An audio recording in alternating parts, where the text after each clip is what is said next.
Assalamualaikum warahmatullahi wabarakatuh. Perkenalkan, nama saya Khalid Muhyiddin. Saya dari Prodi Manajemen. Di sini saya akan menjelaskan tentang opini saya mengenai inflasi dengan judul Inflasi Menggerus Rupiahku. Inflasi merupakan fenomena kenaikan harga barang dan jasa secara umum. Adanya inflasi dapat mengakibatkan perubahan nilai mata uang suatu negara, serta membuat perubahan pada permintaan dan penawaran akan barang dan jasa. Inflasi memiliki hubungan erat dengan pertumbuhan ekonomi. Pertumbuhan ekonomi merupakan indikator penting dari kemajuan perekonomian suatu negara.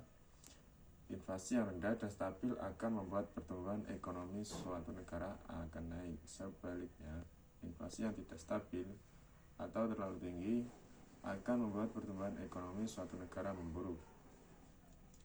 Inflasi memiliki dampak positif dan negatif terhadap perekonomian. Apabila perekonomian suatu negara mengalami suatu kelesuan, maka Bank Indonesia dapat melakukan kebijakan moneter yang ekspansif dengan cara menurunkan tingkat suku bunga.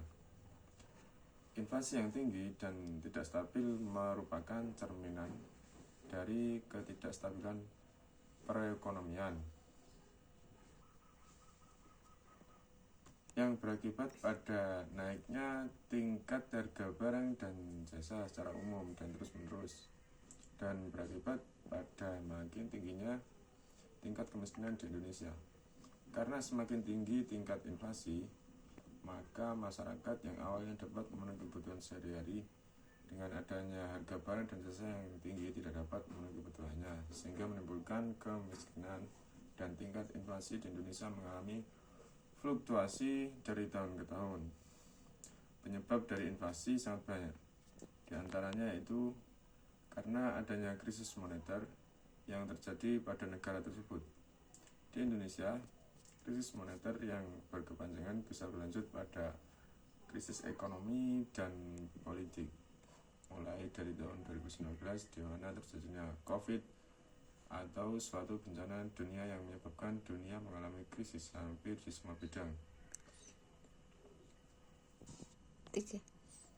Tahun 2025 dan 2026 ke depan diprediksi akan terjadinya inflasi besar-besaran dengan tujuan menstabilkan perekonomian dunia, sehingga pada tahun 2027 ekonomi baru akan mengalami babak baru dan mulai stabil.